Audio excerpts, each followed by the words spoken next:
viewers, welcome back to News TV84 break। तो बाद ਹੁਣ ਅਸੀਂ ਗੱਲਬਾਤ ਕਰਦੇ ਹਾਂ ਸ਼੍ਰੋਮਣੀ ਅਕਾਲੀ ਦਲ ਅੰਮ੍ਰਿਤਸਰ ਦੀ ਈਸਟ ਕੋਸਟ ਦੇ ਪ੍ਰੈਜ਼ੀਡੈਂਟ ਸਰਦਾਰ ਸੁਖਮਿੰਦਰ ਸਿੰਘ ਹੰਸਰਾ ਜੀ ਨਾਲ, ਜਿਹੜੇ ਕਿ ਇਸ ਵੇਲੇ ਕੈਨੇਡਾ ਤੋਂ ਸਾਨੂੰ ਫੋਨ ਲਾਈਨ ਤੇ ਜੁੜ ਚੁੱਕੇ ਨੇ। ਜੀ ਵੀਰ ਜੀ, ਵਾਹਿਗੁਰੂ ਜੀ ਕਾ ਖਾਲਸਾ, ਵਾਹਿਗੁਰੂ ਜੀ ਕੀ ਫਤਿਹ। ਵਾਹਿਗੁਰੂ ਜੀ ਕਾ ਖਾਲਸਾ, ਵਾਹਿਗੁਰੂ ਜੀ ਕੀ ਫਤਿਹ। ਵੀਰ ਜੀ, ਸਭ ਤੋਂ ਪਹਿਲਾਂ ਤਾਂ ਜਿਹੜਾ ਤੁਹਾਡੇ ਜਥੇਬੰਦੀ ਵੱਲੋਂ ਜੋ ਤੁਹਾਡੇ ਵੱਲੋਂ ਇਸ ਫਰਾਈਡੇ ਨੂੰ ਟੋਰਾਂਟੋ ਦੀ ਇੰਡੀਅਨ ਕਾਉਂਸਲ ਦੇ ਬਾਹਰ ਜਿਹੜਾ ਇਕੱਠ ਕਰਨ ਦਾ ਸੱਦਾ ਦਿੱਤਾ ਗਿਆ ਸੀ, ਚਾਹਾਂਗੇ ਸਭ ਤੋਂ ਪਹਿਲਾਂ ਸਾਡੇ ਦਰਸ਼ਕਾਂ ਨੂੰ ਤੁਸੀਂ ਇਸ ਬਾਰੇ ਵੇਰਵੇ ਸਹਿਤ ਜਾਣਕਾਰੀ ਦਿਓ।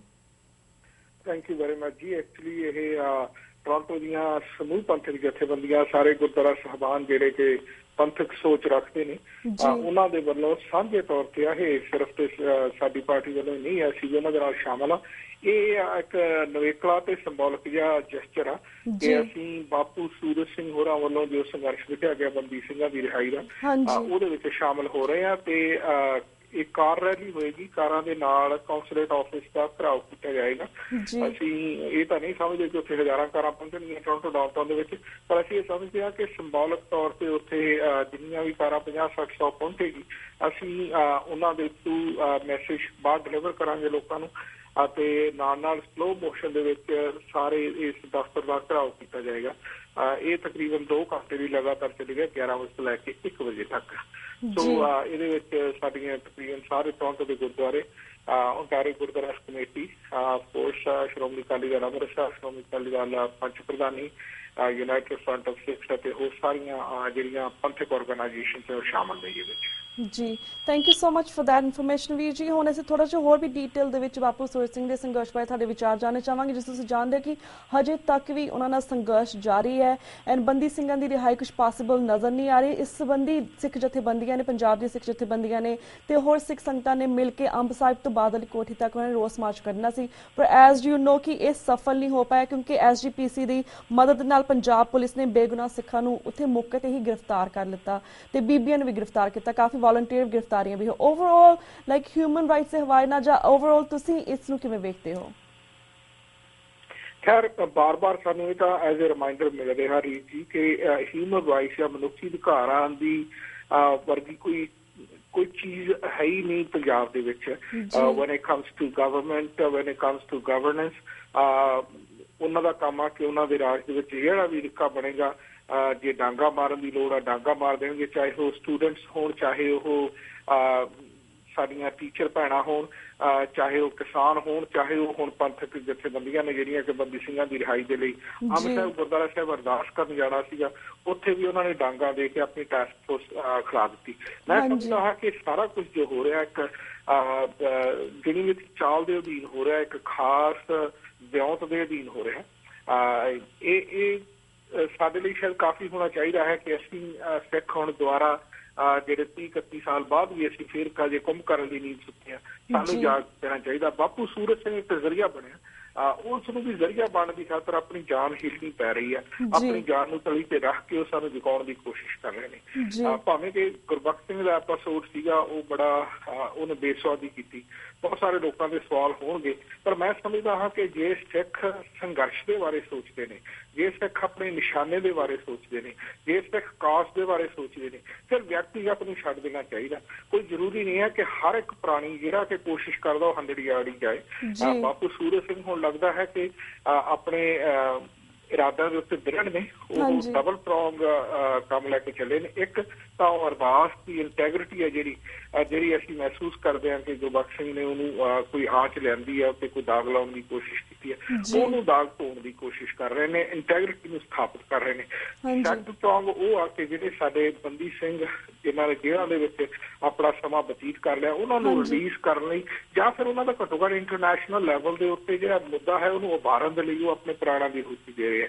ਸਾਡੇ ਸਾਹਮਣੇ ਹੈ ਕਿ ਹੁਣ ਵੀ ਕੈਲੀਫੋਰਨੀਆ ਦੇ ਵਿੱਚ ਡੈਮੋਸਟ੍ਰੇਸ਼ਨ ਹੋ ਕੇ ਹਟੀਆਂ ਨੇ, ਇੰਗਲੈਂਡ ਦੇ ਵਿੱਚ ਡੈਮੋਸਟ੍ਰੇਸ਼ਨ ਹੋ ਕੇ ਹਟੀਆਂ ਨੇ, ਟੋਰਾਂਟੋ ਦੇ ਵਿੱਚ ਹੁਣ ਹੋਣਗੀਆਂ। ਸੋ ਇਹ ਦੁਨੀਆ ਦੇ ਉੱਤੇ ਇੱਕ ਇੰਟਰਨੈਸ਼ਨਲ ਮੁੱਦਾ ਹਾਈਲਾਈਟ ਹੋ ਰਿਹਾ ਹੈ। ਇਹ ਬਹੁਤ ਹੀ ਮੈਂ ਸਮਝਦਾ ਕਿ ਸਿੱਖਾਂ ਦੇ ਲਈ ਚਿੰਤਾ ਦਾ ਵਿਸ਼ਾ ਹੈ ਕਿ ਅਸੀਂ ਅਜੇ ਵੀ ਘਰਾਂ ਦੇ ਵਿੱਚ ਬੈਠੇ ਆ। ਅਸੀਂ ਅਜੇ ਵੀ ਇਹਨੂੰ ਸਿਰਫ ਫੇਸਬੁੱਕ ਤੱਕ ਜਾਂ ਫਿਰ ਆਪਣੇ ਨਿਊਜ਼ ਮੀਡੀਆ ਤੱਕ ਸੀਮਿਤ ਰੱਖਿਆ ਹੈ। ਸਾਡੇ ਕਦਮਾਂ ਦੀ ਇਹ ਹਰਕਤ ਹੋਣੀ ਚਾਹੀਦੀ ਹੈ। ਸਾਨੂੰ ਗਲੀਆਂ ਦੇ ਵਿੱਚ ਉਤਰਨਾ ਚਾਹੀਦਾ। ਗਲੀਆਂ ਚਾਹੇ ਟੋਰਾਂਟੋ ਦੀਆਂ ਹੋਣ, ਚਾਹੇ ਉਹ ਨਿਊਯਾਰਕ ਦੀਆਂ ਹੋਣ, ਸੈਨ ਫਰਾਂਸਿਸਕੋ ਦੀਆਂ ਹੋਣ, ਇਟ ਡਜ਼ਨਟ ਰੀਲੀ ਮੈਟਰ, ਕਿਉਂਕਿ ਅੱਜ ਗਲੋਬਲ ਵਿਲੇਜ ਆ। ਇੱਥੇ ਕੋਈ ਐਕਸ਼ਨ ਹੁੰਦਾ ਇਹਦਾ ਅਸਰ ਉੱਥੇ ਹੋ ਸਕਦਾ। ਇਹ ਬੜਾ ਜ਼ਰੂਰੀ ਹੈ। ਮੈਨੂੰ ਲੱਗਦਾ ਹੈ ਕਿ ਅਸੀਂ 16 ਜਨਵਰੀ ਤੋਂ ਬਾਪੂ ਸੂਰਜ ਸਿੰਘ ਹੋਈ ਬੈਠੇ ਨੇ। ਹੁਣ ਤਾਂ ਦਿਨ ਵੀ ਗਿਣਨੇ ਮੁਸ਼ਕਿਲ ਹੁੰਦੇ ਜਾ ਰਹੇ ਨੇ। 100 ਉੱਪਰ ਦਿਨ ਹੋ ਚੁੱਕੇ ਨੇ ਉਹਨਾਂ ਨੂੰ ਬੈਠੇ ਨੂੰ। I think this is enough. People should get out and support this cause. ਬਾਪੂ ਸੂਰਜ ਸਿੰਘ ਉਹਨਾਂ ਦਾ ਪਰਿਵਾਰ ਸਾਰਾ ਲੱਗਿਆ ਹੋਇਆ। ਸਾਨੂੰ ਕੋਈ ਮੁਸ਼ਕਿਲ ਨਹੀਂ ਹੋਣੀ ਚਾਹੀਦੀ। ਟੋਰਾਂਟੋ ਦੇ ਵਿੱਚ ਇਹ ਹੀਲਾ ਵਸੀਲਾ ਬੜੇ ਵੱਡੇ ਪੱਧਰ ਤੇ ਹੋਣ ਦੀਆਂ ਆਸਾਂ ਨੇ, ਸ਼ੁਰੂ ਹੋ ਰਿਹਾ ਹੈ। ਮੈਨੂੰ ਪੂਰਨ ਆਸ ਹੈ ਕਿ ਫਰਾਈਡੇ ਤੋਂ ਬਾਅਦ ਹੋਰ ਵੀ ਪ੍ਰੋਗਰਾਮ ਲਿਖੇ ਜਾਣਗੇ। ਜੀ ਬਿਲਕੁਲ। ਤੇ ਵੀਰ ਜੀ ਇੱਕ ਹੋਰ ਪੰਜਾਬ ਦੇ ਹਵਾਲੇ ਦੇ ਮੁੱਦੇ ਦੇ ਉੱਪਰ ਤੁਹਾਡੇ ਸਟੇਟਮੈਂਟ ਲੈਣਾ ਚਾਹੁੰਦੀ। ਜਿਸ ਤਰ੍ਹਾਂ member of Indian parliament minister of state for finance Jayant Sinha ਦਾ ਕਹਿਣਾ ਹੈ ਕਿ ਪੰਜਾਬ ਨੂੰ ਕਿਸੇ ਇਕਨੋਮਿਕ ਸਪੈਸ਼ਲ ਪੈਕੇਜ ਦੀ ਜ਼ਰੂਰਤ ਨਹੀਂ ਹੈ, ਕਿਉਂਕਿ ਪੰਜਾਬ ਆਲਰੇਡੀ ਇੰਨਾ ਵਧਫੁੱਲ ਰਿਹਾ ਹੈ, ਪ੍ਰੋਸਪੈਕਟਿਵ ਵੱਲ ਜਾ ਰਿਹਾ। ਬਟ ਅਕਾਲੀ ਦਲ ਬਾਦਲ ਜਿਹੜਾ ਉਹਦਾ ਲੀਡਰ ਹੈ ਉਹਦਾ ਹੀ doesn't agree with the statement. ਤੁਸੀਂ ਇਸ ਬਾਰੇ ਕੀ ਕਹਿਣਾ ਚਾਹੋਗੇ? ਇਹ ਤਾਂ ਬੜੀ ਹਾਸੋਹੀਣੀ ਗੱਲ ਹੋਈ ਹੈ ਰੀਤ ਜੀ। ਇਲੈਕਸ਼ਨਾਂ ਦੇ ਦੌਰਾਨ ਅਸੀਂ ਇੱਕ ਬਿਆਨ ਆ ਜਿਹੜਾ ਉਹ ਬਾਦਲ ਦੇ ਫਰਜ਼ੰਦ ਸੁਖਵੀਰ ਤੋਂ ਬਾਰ-ਬਾਰ ਸੁਣਦੇ ਸੀ ਕਿ ਉੱਥੋਂ ਟਰੱਕ ਭਰ ਕੇ ਸਿੱਧੇ ਹੀ ਆਉਣਗੇ ਪੰਜਾਬ ਨੂੰ ਪੈਸੇ ਦੇ। ਉਹ ਟਰੱਕ ਪਤਾ ਨਹੀਂ ਕਿੱਥੇ ਜਾ ਰਹੇ ਨੇ ਜਾਂ ਕਿਉਂ ਜਾ ਰਹੇ ਨੇ। ਇਸ ਮੈਟਰ ਫੈਕਟ 2 ਵਾਰੀ ਪੰਜਾਬ ਨੂੰ ਅੰਗੂਠਾ ਦਿਖਾ ਚੁੱਕੀ ਹੈ ਇਹ ਸੈਂਟਰ ਸਰਕਾਰ। ਸੈਂਟਰ ਸਰਕਾਰ ਨੇ ਪੰਜਾਬ ਨੂੰ ਕਦੇ ਵੀ ਸੀਰੀਅਸ ਨਹੀਂ ਲਿਆ। ਇਹ ਅਨਫੋਰਚੂਨੇਟ ਹੈ ਕਿ ਸਾਡੇ ਜਿਹੜੇ ਇਹ ਬਾਦਲ ਦਲੀਏ ਹੈ, ਪਤਾ ਨਹੀਂ ਕਿਉਂ ਸੈਂਟਰ ਦੇ ਜਾਂ ਫਿਰ ਭਾਜਪਾ ਦੀ ਝੋਲੀ ਵਿੱਚ ਜਾ ਕੇ ਬੈਠ ਜਾਂਦੇ ਨੇ ਆਪਣੀਆਂ ਪੋਲੀਟੀਕਲ ਮੀਨਸ ਦੇ ਖਾਤਰ।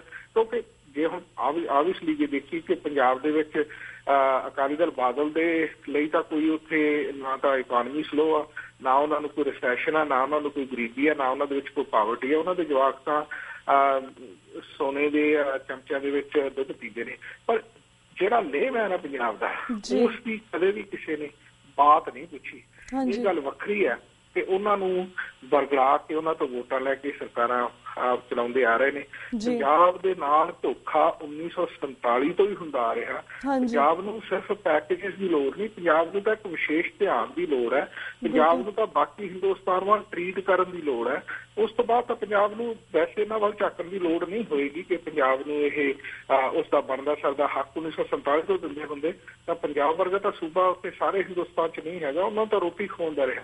ਪਰ ਉਹਦੇ ਲੱਕ ਤੋੜਨ ਦੀ ਖਾਤਰ ਜਿਹੜਾ ਪੋਲੀਟੀਕਲੀ ਇਕਨੋਮਿਕਲੀ ਪੰਜਾਬ ਨੂੰ ਸੱਟ ਮਾਰੀ ਹੈ ਤੇ ਉਸ ਤੋਂ ਬਾਅਦ ਮਾਨਸਿਕ ਤੌਰ ਤੇ 1984 ਜਾਂ ਉਸ ਤੋਂ ਬਾਅਦ ਦੀਆਂ ਜੋ ਸੱਟਾਂ ਅਸੀਂ ਸਹਿੰਦੇ ਆ ਰਹੇ ਹਾਂ, ਇਹ ਤਾਂ ਪ੍ਰਮਾਤਮਾ ਦੀ ਕੋਈ ਮਿਹਰ ਆ ਕਿ ਪੰਜਾਬ ਵਸਦਾ ਗੁਰਾਂ ਨਾਂ ਉੱਤੇ। ਮੈਨੂੰ ਯਾਦ ਆਉਂਦੀ ਆ ਪ੍ਰੋਫੈਸਰ ਮੋਹਨ ਸਿੰਘ ਦੀਆਂ ਲਾਈਨਾਂ। ਇਹ ਤਾਂ ਉਹਦੇ ਕਰਕੇ ਆ, ਨਹੀਂ ਤਾਂ ਦਿੱਲੀ ਤਾਂ ਇਹਨੂੰ ਕਦੋਂ ਦੀ ਸਮੇਟ ਚੁੱਕੀ ਹੁੰਦੀ ਹੈ ਤੇ ਇਸ ਨੂੰ ਖਤਮ ਕਰ ਚੁੱਕੀ ਹੁੰਦੀ ਹੈ। ਜੀ ਬਿਲਕੁਲ ਬਿਲਕੁਲ। ਤੇ ਵੀਰ ਜੀ ਸਾਡੇ ਕੋਲ 2-3 ਮਿੰਟ ਰਹਿ ਗਏ ਨੇ। ਐਟ ਦੀ ਐਂਡ ਜਿਸ ਤਰ੍ਹਾਂ ਭਾਰਤ ਦੇ ਪ੍ਰਧਾਨ ਮੰਤਰੀ ਨਰਿੰਦਰ ਮੋਦੀ ਨੂੰ ਹੁਕੂਮਤ ਵਿੱਚ ਆਏ 1 ਸਾਲ ਹੋ ਗਿਆ ਹੈ, ਇਸ 1 ਸਾਲ ਦੇ ਵਿੱਚ ਉਸਦੀ ਕਾਰਗੁਜ਼ਾਰੀ ਬਾਰੇ ਤੁਸੀਂ ਸਾਡੇ ਦਰਸ਼ਕਾਂ ਨੂੰ ਕੀ ਕਹਿਣਾ ਚਾਹੋਗੇ? 1 ਸਾਲ ਦੇ ਵਿੱਚ ਉਹਨੇ ਸਫ਼ਰ ਬਹੁਤ ਕੀਤਾ ਜੀ। ਸਫ਼ਰ ਇਨ ਸੈਂਸ ਵੀ ਉਹ ਦੁਨੀਆ 'ਚ ਹੀ ਘੁੰਮਦਾ ਰਿਹਾ ਕਿਉਂਕਿ ਉਹਨੇ ਹਿੰਦੂਤਵਾ ਏਜੰਡਾ ਲਾਗੂ ਕਰਨ ਦੇ ਲਈ ਉਹਨੂੰ ਲੋਕਪ੍ਰਿਯਤਾ ਚਾਹੀਦੀ ਸੀ। ਲੋਕ ਇੰਟਰਨੈਸ਼ਨਲ ਲੈਵਲ ਤੇ ਉਹਨੂੰ ਲਾਈਮਲਾਈਟ ਦੇ ਵਿੱਚ ਆਉਣਾ ਜ਼ਰੂਰੀ ਸੀ, ਆ ਗਿਆ। ਭਾਵੇਂ ਕਿ ਹਿੰਦੁਸਤਾਨ ਦੇ ਵਿੱਚ ਜਦੋਂ ਦਾ ਇਹ ਨਰਿੰਦਰ ਮੋਦੀ ਰਾਜ ਦੇ ਵਿੱਚ 1 ਸਾਲ ਤੋਂ 7600 ਤਾਂ ਕਿਸਾਨ ਭਾਰਤ ਦੇ ਵਿੱਚ ਖੁਦਕੁਸ਼ੀਆਂ ਕਰ ਚੁੱਕੇ ਆ ਜੀ। ਇਹ ਉਹਦੀ ਪ੍ਰਾਪਤੀ ਹੈ। ਹੋਰ ਤਾਂ ਕੋਈ ਪ੍ਰਾਪਤੀ ਲੱਗਦੀ ਨਹੀਂ। ਪੰਜਾਬ ਨੂੰ ਅਸੀਂ ਦੇਖ ਹੀ ਰਿਹਾ ਵੀ ਸਾਨੂੰ ਉਹਨਾਂ ਨੇ ਕਿਸ ਤਰ੍ਹਾਂ ਕਹਿ ਦਿੱਤਾ ਕਿ ਤੁਹਾਨੂੰ ਤਾਂ ਤੁਹਾਡੇ ਵੱਲ ਤਾਂ ਹੀ ਝਾਕਣਾ ਵੀ ਨਹੀਂ, ਤੁਹਾਨੂੰ ਟਰੱਕ ਪੈਸਿਆਂ ਦੀ ਕੀ, ਤੁਹਾਨੂੰ ਤਾਂ ਦਵਾਨੀ ਵੱਧ ਨਹੀਂ ਮਿਲੇਗੀ। ਸੋ ਇਹ ਉਸ ਤੋਂ ਇਲਾਵਾ ਅਸੀਂ ਦੇਖ ਰਹੇ ਹਾਂ ਘਰ ਵਾਪਸੀ ਵਰਗੇ ਥਾਂ ਦੇ ਉੱਤੇ ਕਿਤੇ ਸਾਧ ਵੀ ਬੋਲ ਰਹੀ ਆ, ਕਿਤੇ ਕੋਈ ਸਾਧ ਬੋਲ ਰਿਹਾ ਜਿਹੜਾ ਕਿ ਘੱਟ ਗਿਣਤੀਆਂ ਨੂੰ ਘੂਰ ਰਿਹਾ, ਘੱਟ ਗਿਣਤੀਆਂ ਨੂੰ ਖਤਮ ਕਰਨ ਦੀ ਕੋਸ਼ਿਸ਼ ਕਰ ਰਿਹਾ, ਮਾਰਨ ਦੀ ਕੋਸ਼ਿਸ਼ ਕਰ ਰਿਹਾ, ਘੱਟ ਗਿਣਤੀਆਂ ਨੂੰ ਦੇਸ਼ 'ਚ ਕਾਲਾ ਦੇ ਰਿਹਾ। ਇਹ ਸਾਰੀਆਂ ਪ੍ਰਾਪਤੀਆਂ ਨਰਿੰਦਰ ਮੋਦੀ ਦੀਆਂ ਹੀ ਆ। ਨਰਿੰਦਰ ਮੋਦੀ ਦੀ ਸਿਰਫ ਇੱਕੋ ਹੀ ਇੱਕ ਏਜੰਡਾ ਆਈਟਮ ਆ, ਉਹ ਹੈ ਹਿੰਦੂਤਵਾ ਲਾਗੂ ਕਰਨਾ ਅਤੇ ਸਪਰੈਸ ਕਰਕੇ ਰੱਖਣੀਆਂ ਮਾਈਨੋਰਟੀਜ਼ ਕਿ ਜਾਂ ਤਾਂ ਨੀਵਾਂ ਸਿਰ ਕਰਕੇ ਨੀਂਹ ਪਾ ਕੇ ਹਿੰਦੁਸਤਾਨ ਦੇ ਵਿੱਚ ਰਹਿਣਾ ਤਾਂ ਰਹੋ, ਅਦਰਵਾਈਜ਼ ਅਗਰ ਤੁਸੀਂ ਸਿਰ ਉਠਾਓਗੇ ਤਾਂ ਤੁਹਾਡਾ ਸਿਰ ਕਲਮ ਕਰ ਦਿੱਤਾ ਜਾਏਗਾ। ਇਹੋ ਜਿਹੀਆਂ ਨੀਤੀਆਂ ਅਪਣਾਉਣ ਦੀ ਕੋਸ਼ਿਸ਼ ਕੀਤੀ ਜਾ ਰਹੀ ਹੈ ਹਿੰਦੁਸਤਾਨ ਦੇ ਵਿੱਚ। ਪਰ ਯੈਸ, ਦੁਨੀਆ ਦੇ ਬਾਕੀ ਹਿੱਸਿਆਂ ਦੇ ਵਿੱਚ, ਬਾਕੀ ਇੰਟਰਨੈਸ਼ਨਲ ਲੈਵਲ ਦੇ ਉੱਤੇ ਨਰਿੰਦਰ ਮੋਦੀ ਨੂੰ ਇੱਕ ਯੁੱਗ ਪੁਰਸ਼ ਦੇ ਵਾਂਗ, ਇੱਕ ਬਹੁਤ ਇਕਾਨਮੀ ਦੇ ਮਸੀਹੇ ਦੇ ਵਾਂਗ, ਵਿਕਾਸ ਦਾ ਮਸੀਹਾ ਆ ਗਿਆ। ਇਹ ਤਾਂ ਬਹੁਤ ਹੀ ਰੌਕ ਸਟਾਰ ਬਣਾਉਣ ਦੀ ਕੋਸ਼ਿਸ਼ ਕੀਤੀ ਜਾ ਰਹੀ ਹੈ।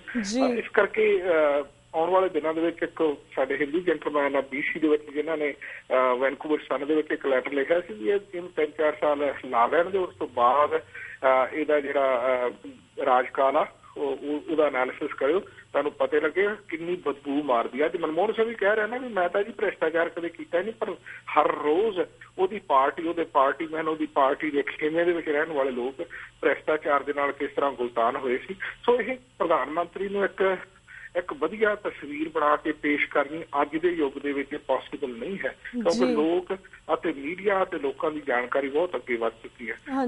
ਮੈਨੂੰ ਮਤਲਬ ਇਹ ਕਹਿਣ ਦੇ ਵਿੱਚ ਕੋਈ ਹਿਚਕਾਹਟ ਨਹੀਂ ਹੋਏਗੀ ਕਿ ਹਿੰਦੁਸਤਾਨ ਦਾ ਅਗਰ ਬੇੜਾ ਗਰਕ ਕਰੇਗਾ ਕੋਈ ਤਾਂ ਨਰਿੰਦਰ ਮੋਦੀ ਦਾ ਉਹਦੇ ਵਿੱਚ ਬਕਾਇਦਾ ਤੌਰ ਤੇ ਯੋਗਦਾਨ ਹੋਏਗਾ। ਜੀ ਤੇ ਵੀਰ ਜੀ ਥੈਂਕ ਯੂ ਸੋ ਮਚ ਕਿ ਤੁਸੀਂ ਇਹਨਾਂ ਕੁਝ ਪੁਆਇੰਟਸ ਦੇ ਉੱਪਰ, ਇਹਨਾਂ ਕੁਝ ਰੀਸੈਂਟ ਮੁੱਦਿਆਂ ਦੇ ਉੱਪਰ ਆਪਣੇ ਵਿਚਾਰ ਸਾਡੇ ਦਰਸ਼ਕਾਂ ਨਾਲ ਸਾਂਝੇ ਕੀਤੇ। ਹੁਣ ਸਾਡਾ ਵਕਤ ਸਮਾਪਤੀ ਵੱਲ ਜਾ ਰਿਹਾ, ਤੁਹਾਡੇ ਕੋਲ ਇੱਥੇ ਇਜਾਜ਼ਤ ਲੈਂਦੇ ਹਾਂ। ਵਾਹਿਗੁਰੂ ਜੀ ਕਾ ਖਾਲਸਾ, ਵਾਹਿਗੁਰੂ ਜੀ ਕੀ ਫਤਿਹ। ਵਿਊਅਰਸ, ਇਸ ਦੇ ਨਾਲ ਅਸੀਂ ਤੁਹਾਡੇ ਕੋਲ ਇੱਥੇ ਇਜਾਜ਼ਤ ਲੈਂਦੇ ਹਾਂ। ਕੱਲ੍ਹ ਮਿਲਾਂਗੇ ਸੇਮ ਟਾਈਮ ਸੇਮ ਸ਼ੋਅ ਤੇ। ਤਦ ਤੱਕ ਲਈ ਵਾਹਿਗੁਰੂ ਜੀ ਕਾ ਖਾਲਸਾ, ਵਾਹਿਗੁਰੂ ਜੀ ਕੀ ਫਤਿਹ।